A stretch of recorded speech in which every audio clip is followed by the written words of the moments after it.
The ground shook before I even saw the beast. I felt the low vibration travel through my combat boots, up through my knees, and settle right behind my ribs like a cold weight. Around me, 6 alien trainees instantly dropped into perfect defensive stances, positions our instructors had drilled into us for 3 grueling weeks. I didn't move. I couldn't.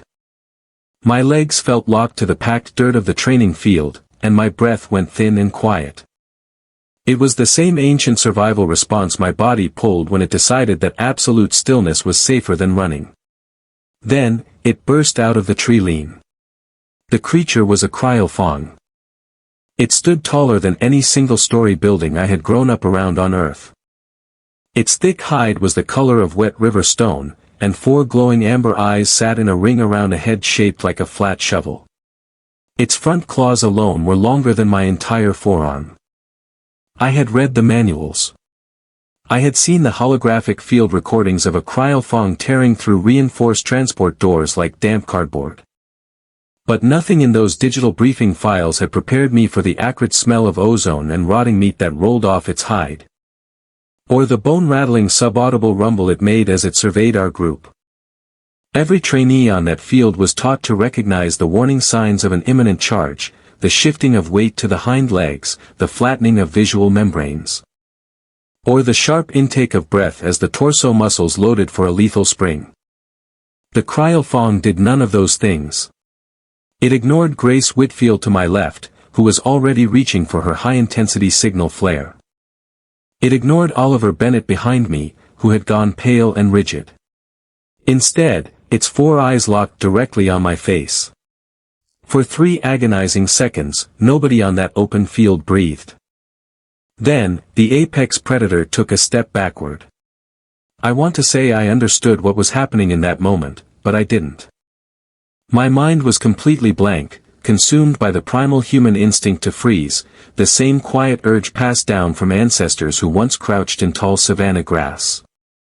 Hoping a larger predator would simply lose interest and wander off. The cryophong lowered its shovel-shaped head. It wasn't preparing to strike. It was a gesture remarkably close to submission. Then, without warning, the massive beast spun around and fled into the dark tree line, kicking up clods of black soil behind it as it vanished. Silence hung heavy over the clearing. Field Instructor Ranger Vesicthal, a broad, plate-skinned alien with a voice like gravel scraping inside a steel bowl, marched toward me. His heavy plasma rifle was still half-raised as he scanned the forest for a trap. When he was certain the beast was truly gone, he lowered his weapon and stared at me like I was a math equation missing a key digit. "Explain what you just did, Cadet Brooks," Vesicthal demanded. "I didn't do anything, sir," I answered honestly. "I just froze." He studied my face for a long moment, then slowly shook his head and called an end to the drill. The walk back to the Frontier Ranger outpost was completely silent. None of the other trainees said a word, but I could feel their eyes drilling into my back. Questions were pressing against the quiet like heavy water against a weak dam. "My name is Alina Brooks." 3 months before that afternoon in the field, I had been considered the last person in the entire intake expected to survive this program, let alone make a 5-ton apex predator turn tail and run. I came from a planet the wider galactic community called a Deathworld, Earth. A place where gravity pulled harder than average, weather shifted into deadly storms without warning, and deadly pathogens evolved faster than alien laboratories could analyze them. When humans finally joined the Galactic Federation, we were treated like survivors pulled from a burning ship. People were polite, people were cautious. But no one expected great things from us in fields that required delicate skill, patience, or precision. I had joined the Frontier Ranger program to prove those soft prejudices wrong. The program trained elite cadets from a dozen different species to manage, track, and calm dangerous wildlife on resource-rich frontier planets. It was considered one of the most brutal academies in settled space. And by every standard test score, I was the weakest cadet in my class. My reflex times were average at best. My hand-to-hand combat scores left instructors quietly shaking their heads. I lacked the reinforced skeletal structure of the Varadi recruits, the pressure-sensitive skin of the Nomi, or the icy biological calm of the Slith, whose heart rates didn't rise a single beat when standing inches from a snarling beast. On my very first day, an instructor had read my physical evaluation scores out loud in front of the whole assembly. I distinctly heard a cadet behind me whisper the word fragile. I didn't argue. Part of me believed it. For my first 2 months, I was placed at the very back of every squad formation. During live-fire simulations, I was assigned the safest angles. My drill partner, Grace Whitfield, another human recruit, had once joked that we were quota hires kept around for galactic public relations. Have you ever noticed, Grace had asked me quietly one evening as we watched the twin moons rise over the barracks, that the automated training drones always glitch out when they get close to you? I had laughed it off back then. The mechanical drones were programmed to simulate predator attacks, growling, circling, and fake charging to test our nerves. But 3 separate times, a drone assigned to attack me had approached, paused, and then retreated without firing a simulated pulse. Everyone assumed it was a system glitch. I believed that narrative right up until the moment a real Cryofong walked out of the woods, looked me in the eyes, and chose to run away. By the time evening mess arrived, the atmosphere in the outpost had fundamentally shifted. It wasn't respect, and it certainly wasn't warmth. It was caution.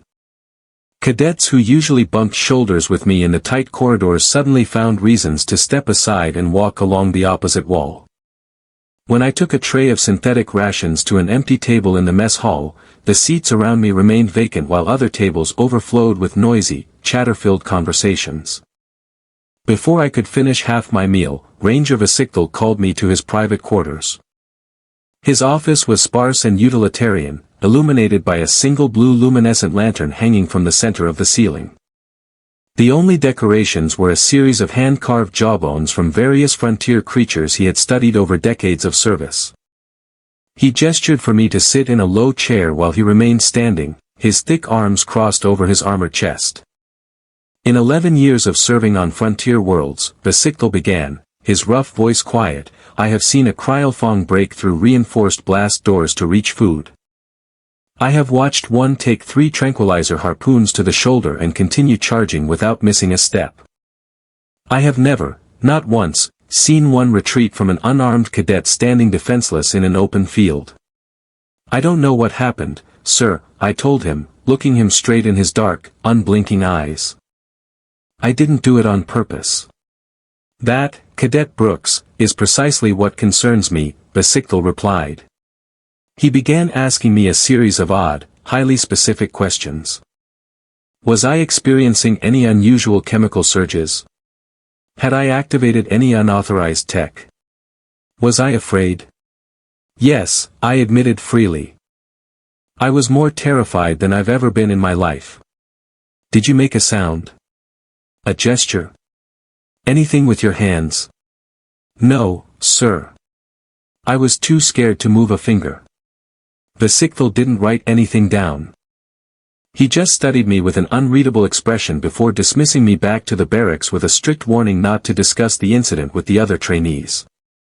Of course, keeping it quiet was impossible. The news had already spread like wildfire through the barracks. By midnight, 3 distinct theories had formed among the squad leaders. The first theory claimed I was using an illegal, military-grade scent masking device smuggled from Earth. The second suggested the entire exercise had been staged by the upper command to test the class's reactions.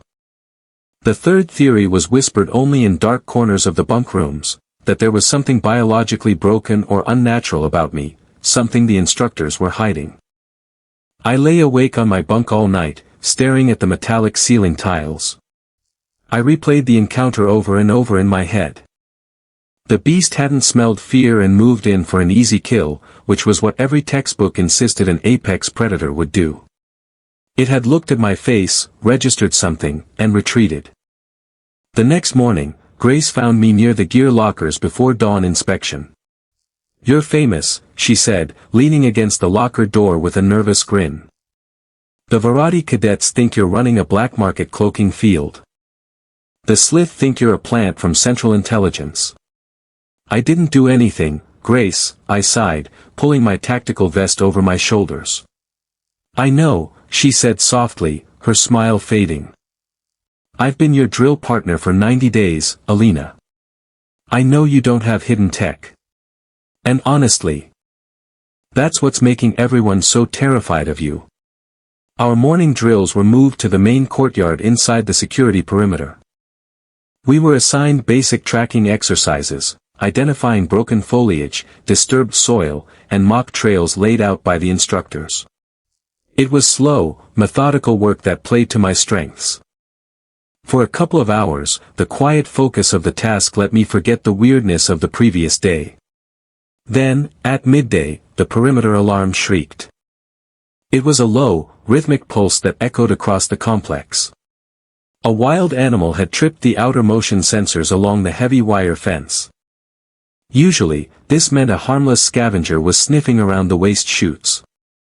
But this time, the instructors reacted instantly.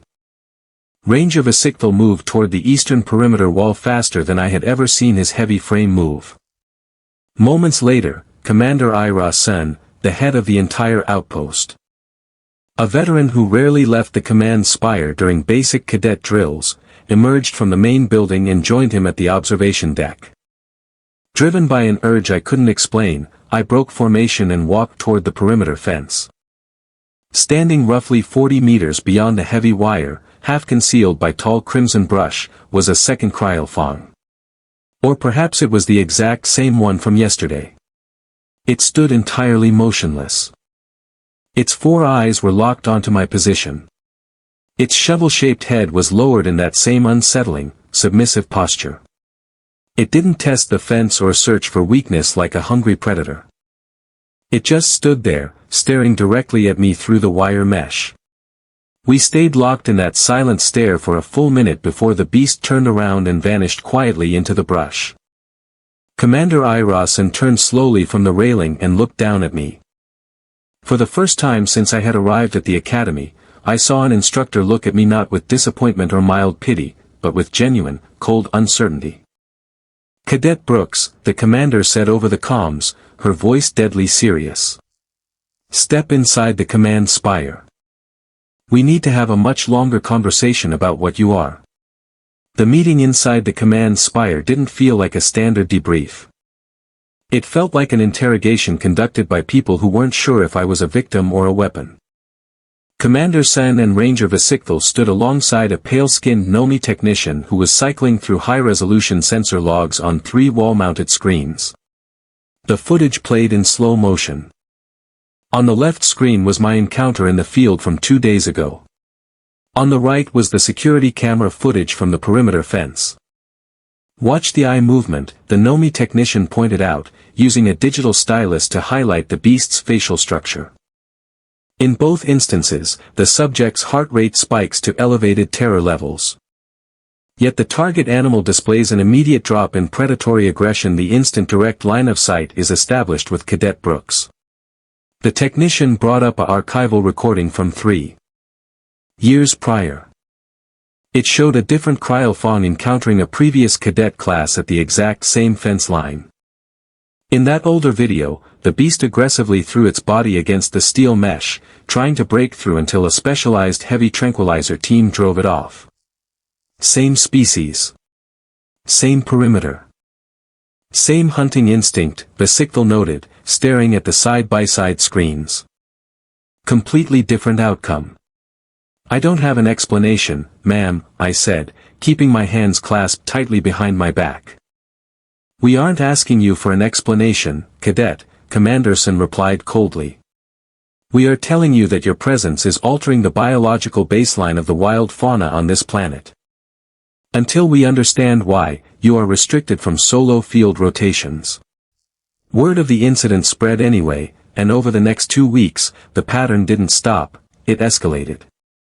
During a routine wilderness navigation exercise near the eastern ridge, my squad accidentally stumbled into the hunting territory of a Voss serpent. It was a terrifying, low-slung ambush predator known for hiding in tall grass and striking faster than the eye could follow. Its neurotoxic venom could drop an armored soldier in seconds. I was walking near the front of our line when the serpent erupted from the vegetation barely 10 meters ahead of us. Its neck hood flared wide, vibrating with a high-pitched hiss that sent every cadet scrambling backward, pulling sidearms with trembling hands. I froze, just like I always did. I locked eyes with the creature's slitted black pupils. Within 3 seconds, the vast serpent's wide hood folded flat against its neck. The terrifying hiss died out. The predator slowly lowered its head to the mud, turned in an awkward half-circle, and slithered back into the deep brush without making a single aggressive move. A week later, during a night exercise designed to test our acoustic tracking skills, our team crossed paths with an ash runner pack. They were medium-sized, pack-hunting carnivores known for relentless group coordination. Ash runners never broke off an approach once they smelled a group of prey. The pack circled our squad in the dark, their yellow eyes gleaming in the beam of our tactical lights. The cadets formed a tight defensive circle, weapons raised, preparing for a bloody fight. I was standing near the middle of our formation. I didn't yell. I didn't draw my sidearm. I just stared out into the darkness, watching the alpha runner shift through the trees. The pack circled us twice. Then, without a single bark or signal, every single ash runner turned around and melted quietly back into the forest. They walked away like we weren't even worth the risk. That was the moment I realized something far more disturbing was happening among my fellow cadets. They weren't just gossiping anymore, they were unconsciously mimicking the predators. Cow Dri, a slith cadet who used to be warm and talkative during evening gear maintenance, started going completely quiet whenever I entered the room. His yellow eyes would track my movements with careful, anxious precision. A pair of Varadi trainees who used to invite me to hand-to-hand sparring sessions suddenly stopped asking me to join, offering vague excuses whenever I brought it up. It wasn't hatred. It was worse. It was the exact same instinctive weariness the wild animals showed me, translated into sentient beings who didn't have the words to explain why I made their skin crawl. Only Grace stayed close to me.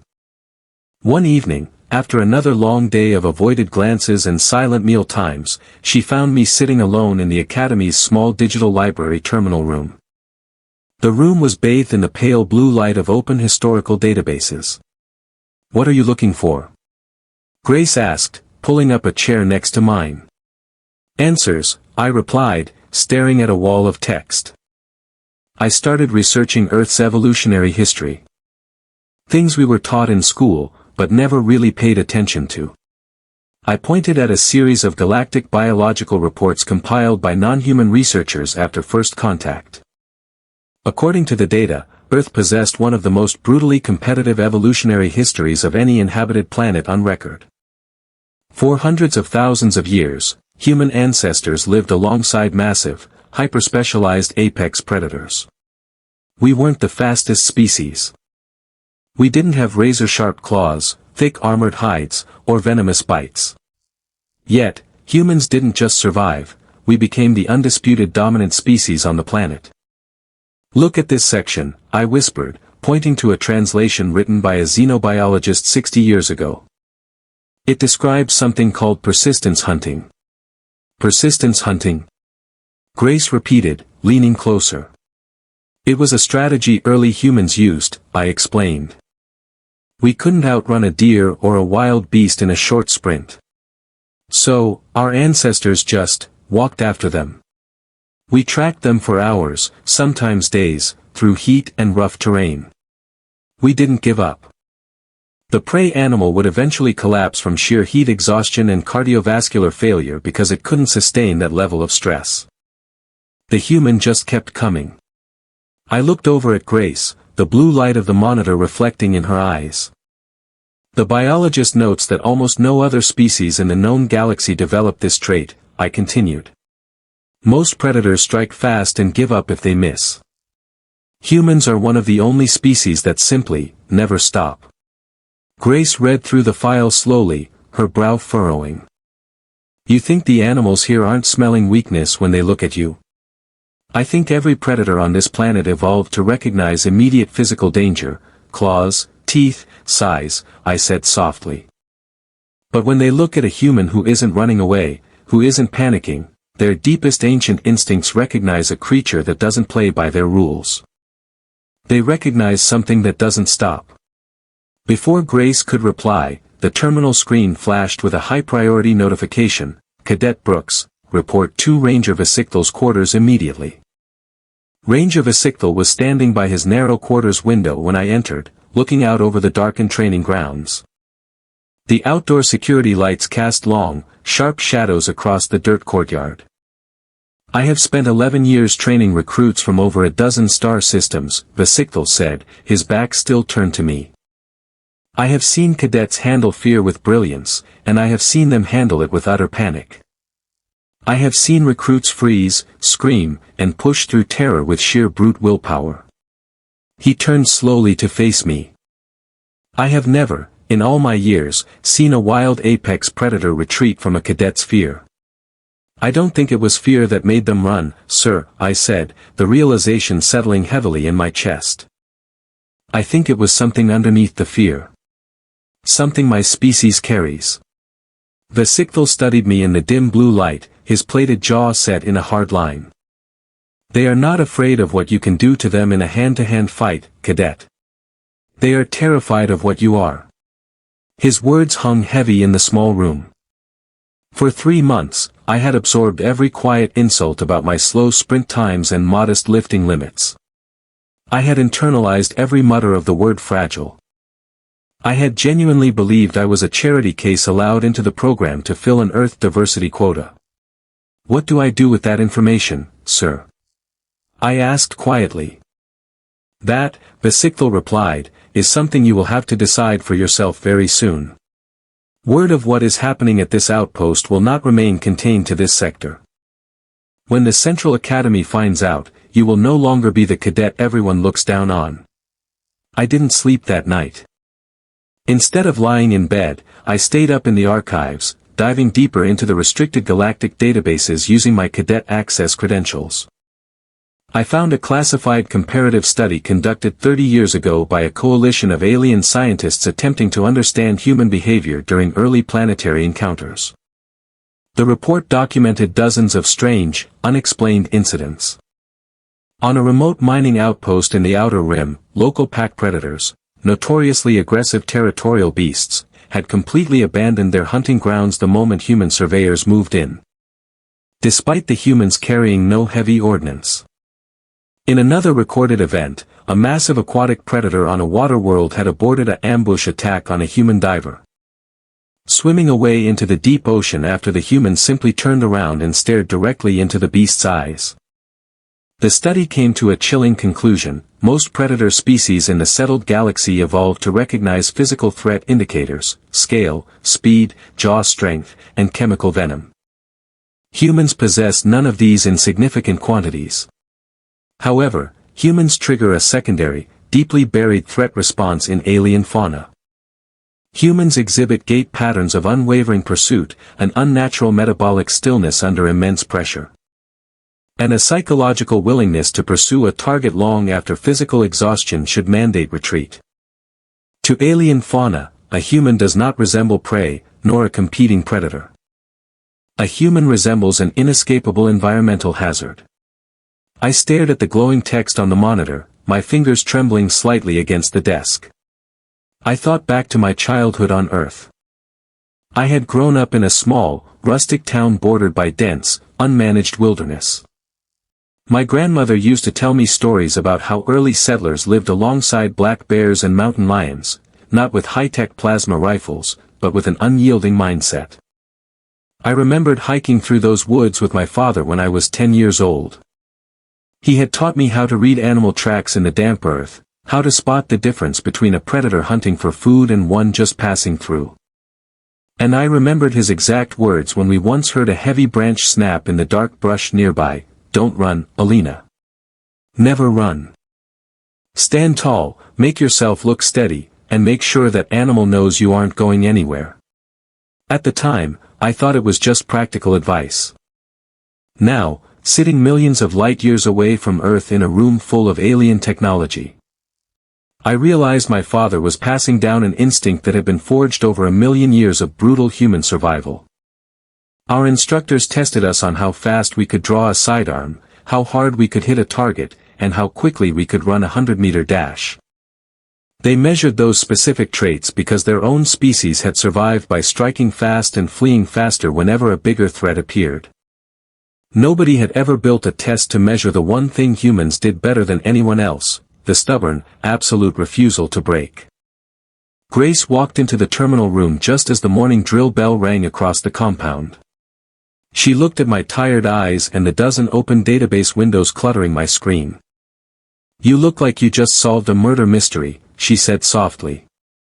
"I think I did," I replied, standing up from the terminal. "The beasts aren't backing away because I'm weak, Grace. They're backing away because some ancient part of their brain recognizes that humans don't stop." Grace gave me a small, quiet smile. "You've spent 3 months believing you were the worst trainee in this outpost. Maybe it's time you stopped believing that lie."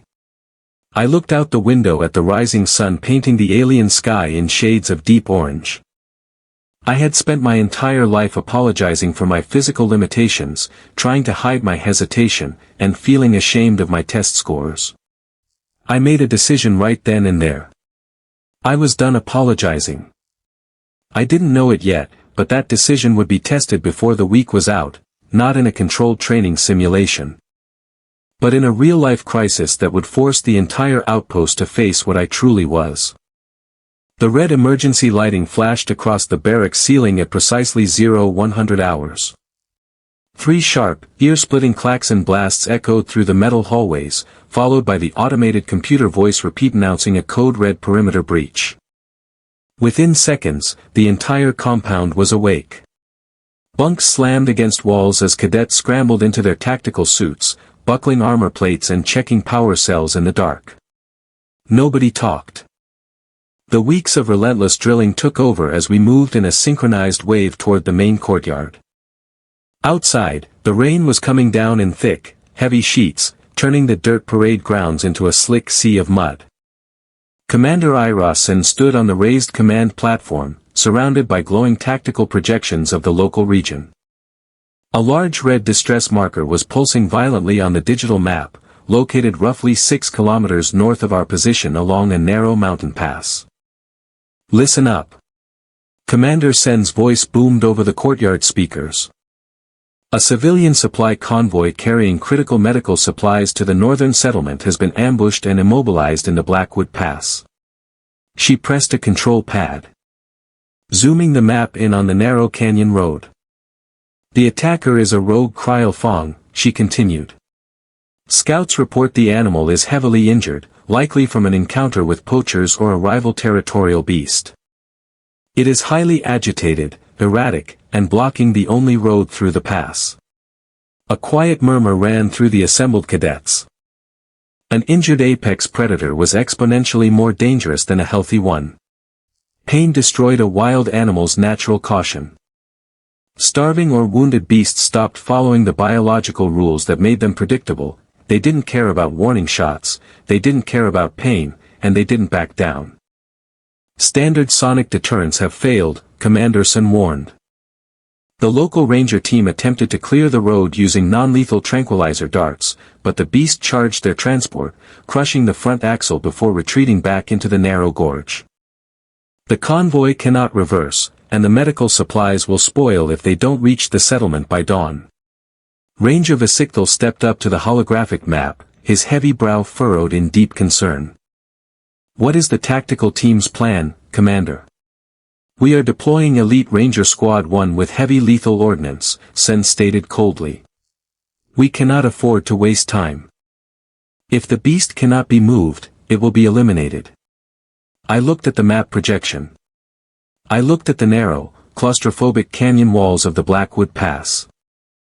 If a heavy combat squad went into that tight space with live plasma rifles to execute a wounded Cryofong, people were going to die. The animal was trapped, cornered, and out of its mind with pain. Before my brain could talk me out of it, I stepped forward out of the cadet formation. "Commander," I called out over the sound of the falling rain. "Let me go with Squad 1. The entire courtyard went completely dead silent. Grace reached out to grab my sleeve, her eyes wide with shock, but I pulled away. Dozens of alien cadets turned to stare at me like I had completely lost my mind. Commander Sun looked down from the platform, her eyes narrowing into cold slits. "This is not a drill, Cadet Brooks. This is a 5-ton, highly aggressive carnivore that has already destroyed an armored vehicle and ignored military-grade tranquilizers. I am not risking a trainee's life on an unproven hypothesis. With respect, Commander," I raised my voice, standing tall against the wind, "your conventional methods have already failed.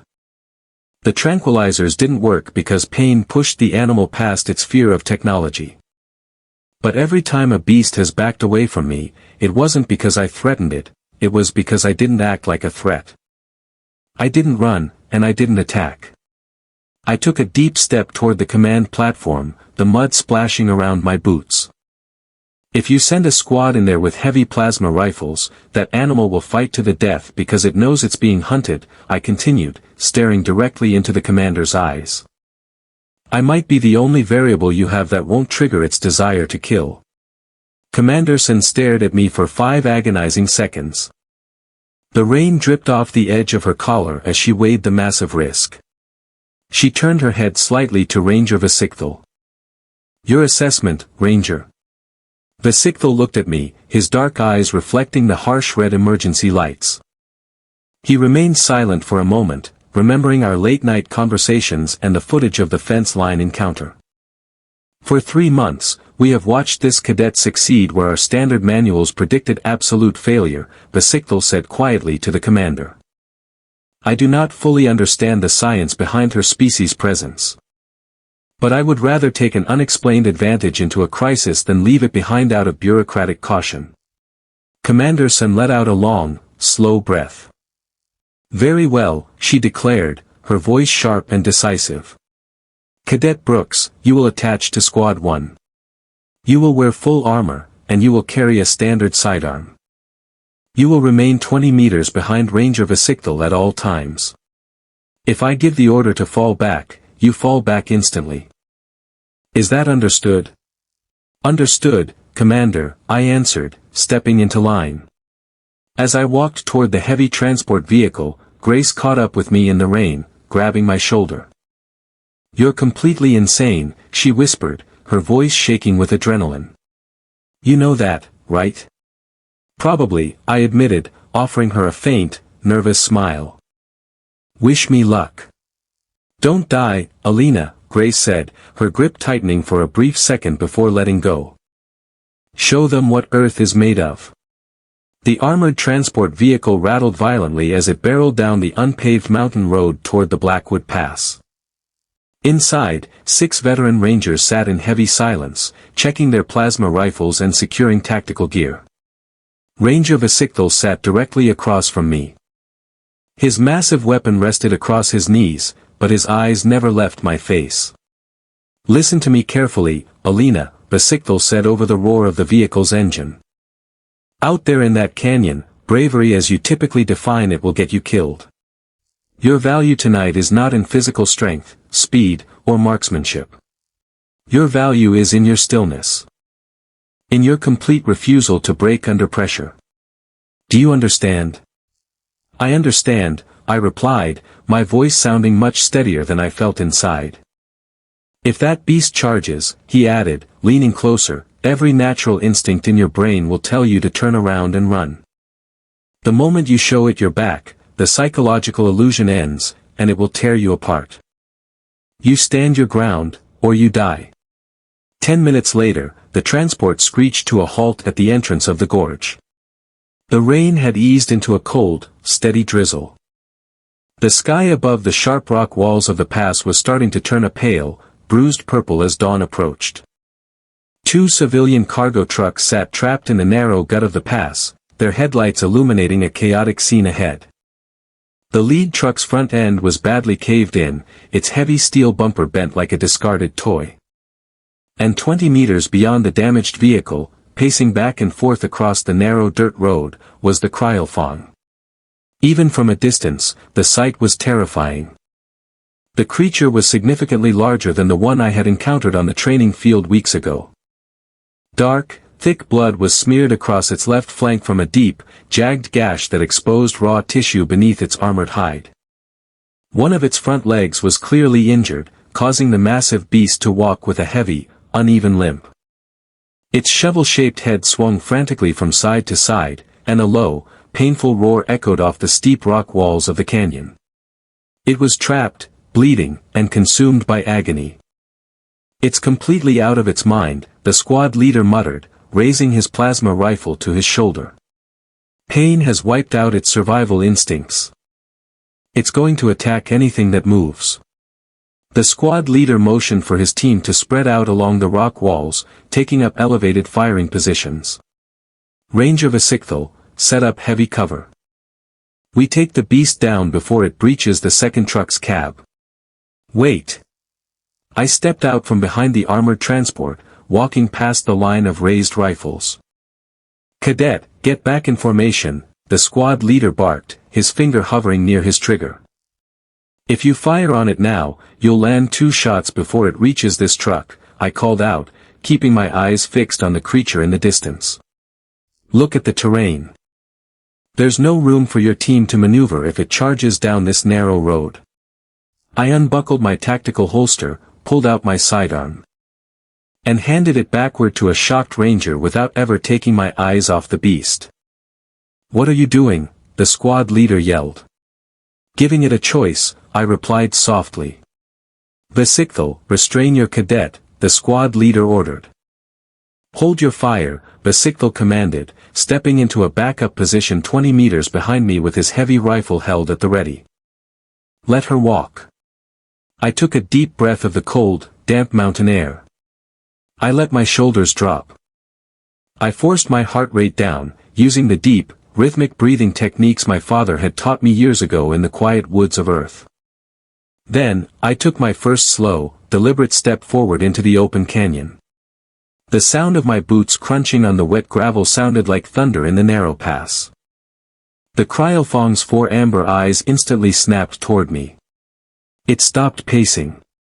Its massive shovel head dropped low to the mud, its nostrils flaring as it caught my scent on the cold wind. A deep, bone-rattling growl started deep in its chest, causing the loose pebbles on the canyon floor to vibrate around my feet. I kept walking. Step. Step. Step. 15 meters separated us now. I could smell the metallic stench of fresh blood mixing with the acrid odor of its hide. I could see the thick muscle cords quivering in its neck as it loaded weight onto its hind legs, preparing to hurl its massive 5-ton body straight at me. "Don't run," my father's voice echoed in my mind. "Never run. Make sure that animal knows you aren't going anywhere." I stopped walking. I planted my boots firmly in the wet mud of the road, stood up straight, and looked the dying monster right in its eyes. The silence in the canyon was suffocating. Behind me, 6 veteran rangers held their breath, their heavy plasma rifles aimed at the beast's head, ready to fire the instant the creature made a forward move. But everyone knew that at this close range, even a lethal plasma burst wouldn't stop 5 tons of muscle and bone momentum before it crushed me into the mud. The cryolphon coiled its body lower to the ground. Its 4 amber eyes flared with blinding, aggressive energy. It opened its massive jaws, revealing rows of serrated, bone-crushing teeth, and let out a terrifying roar that rattled my teeth inside my skull. The sheer sonic pressure of the roar blew my wet hair back from my face. Every survival instinct in my human brain screamed at me to throw myself into the ditch, to cover my head, to beg for mercy, to run. I didn't move an inch. I held my head high. I kept my hands open and relaxed at my sides. I stared directly into the center of its 4 eyes, locking my gaze onto the wounded giant with absolute, unwavering stillness. "Easy." I spoke softly, my voice calm and low, carrying through the quiet pass. "I'm not going to hurt you. And I'm not going to run away. The beast didn't understand the English words. But it understood something far older than language. It understood that the tiny, clawless creature standing 10 feet in front of it wasn't displaying a single biological sign of prey. There was no sudden spike of adrenaline scent, no wild shifting of weight, no quick glances toward an escape route, and no aggressive, desperate flashing of weapons. It was faced with an absolute, unnatural calm. The Cryofong held its tense, coiled strike posture for one agonizing second, then two, then three. The muscle spasms along its massive neck slowly began to ease. The intense, blinding glow in its 4 eyes flickered and dimmed. The creature shifted its weight off its hind legs, its shovel-shaped head drooping lower until its snout almost touched the wet gravel of the road. It let out a long, shuddering exhale, a low, mournful sound that sounded less like an apex predator's roar and more like a tired sigh of utter defeat. Slowly, carefully, without breaking eye contact, I took one single step backward. Then another step backward. I was opening a path. I was offering the cornered, wounded animal a way out that didn't require a fight to the death. The Cryofong watched me retreat with careful, cautious intensity. It took a tentative, limping step toward the side of the canyon, testing my reaction. When I remained still and unthreatening, the massive beast turned its body away from the trapped convoy. Favoring its heavily bleeding leg, the Cryofong slowly limped up a steep dirt trail leading out of the pass, vanishing into the thick mist of the upper mountain forest. It was gone. For nearly 10 seconds, nobody in the Blackwood Pass moved or spoke. The only sound was the steady drip of rain falling from the rock ledges above. Then, behind me, the squad leader let out a long, shaky breath, slowly lowering his plasma rifle. "Sweet star system above," he whispered in complete disbelief. Ranger Vasictal marched up to my side, his heavy boots sinking into the mud. He looked at the empty mountain trail where the monster had just vanished, then down at me. That, Vasictal said, his gravelly voice tight with raw emotion, was either the most reckless act of suicidal madness I have ever witnessed, or the greatest demonstration of field dominance in the history of this academy. I was terrified, sir, I admitted. My legs finally starting to tremble violently as the massive adrenaline crash hit my system. Vasictal placed a heavy, armored hand on my shoulder, supporting my weight before I could stumble into the mud. "Being terrified and breaking are two completely different things, Cadet Brooks," he said, looking at me with unmistakable pride. "Very few beings in this galaxy understand that difference. Your people clearly do." The civilian supply trucks started their heavy engines, their headlights sweeping across the cleared mountain road as they moved past us toward the northern settlements. By the time our transport vehicle returned to the academy late that afternoon, news of what had happened in the Blackwood Pass had already reached the compound. When the heavy transport gates slid open, the main courtyard was packed with hundreds of cadets from every training tier. They weren't whispering in hushed, suspicious tones anymore. They weren't stepping back into the shadows to avoid my gaze. They stood in disciplined, respectful silence as I stepped down from the vehicle. Grace was the first to run up to me, throwing her arms around my neck in a fierce, tearful hug. "You crazy, brilliant idiot," she laughed, pulling back to look at my muddy face. "You actually did it." Behind her, Cow Diare, the Slith cadet who had avoided me for weeks, stepped forward and bowed his head in a formal gesture of deep respect. "I owe you an apology, Cadet Brooks," Cow Diare said smoothly, his slitted eyes bright. "I allowed myself to fear what I did not understand. I saw a threat where I should have recognized a protector." "You don't owe me anything, Cow," I smiled tiredly. "I didn't understand it myself until a few days ago." Commander Irasen stood on the upper observation deck, watching the scene below. She offered me a single, firm nod of approval, a gesture she had never extended to a junior cadet in her entire career. A month after the incident in the Blackwood Pass, the Central Galactic Military Board issued a sweeping directive across all Frontier Academy sectors. The standard physical evaluation metrics, built entirely around alien biology that prioritized short bursts of speed, raw explosive power. And immediate threat fleet responses were officially overhauled. A new division of xenoanthropological research was established at the Academy, specifically dedicated to studying the unique evolutionary traits of human recruits. They realized that Earth hadn't produced fragile, weak candidates who needed quotas to survive. Earth had produced a rare class of endurance specialists whose psychological baseline was unlike anything else in settled space. Grace and I sat on the grassy ridge overlooking the Academy's training grounds, watching a fresh intake of new recruits march into the courtyard below. "They're calling it the Brooks Protocol," Grace said, tossing a small pebble off the edge of the cliff. "The new testing standards for human cadets. They're actually measuring stress retention and persistence tracking now instead of just raw bench presses." "It's about time," I chuckled, adjusting the new Ranger officer emblem pinned to my tactical collar. "We spent 3 months letting them judge us by rules meant for birds and lizards." Ranger Vesichthel walked up the ridge path, his heavy footsteps crunching on the dry grass.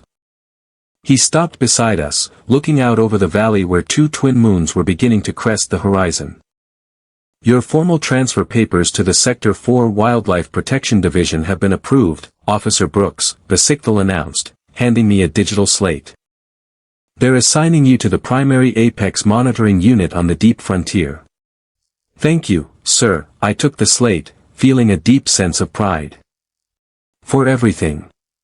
"Do not thank me, Alina," Vesichthel replied, turning his weathered, plate-skinned face toward me.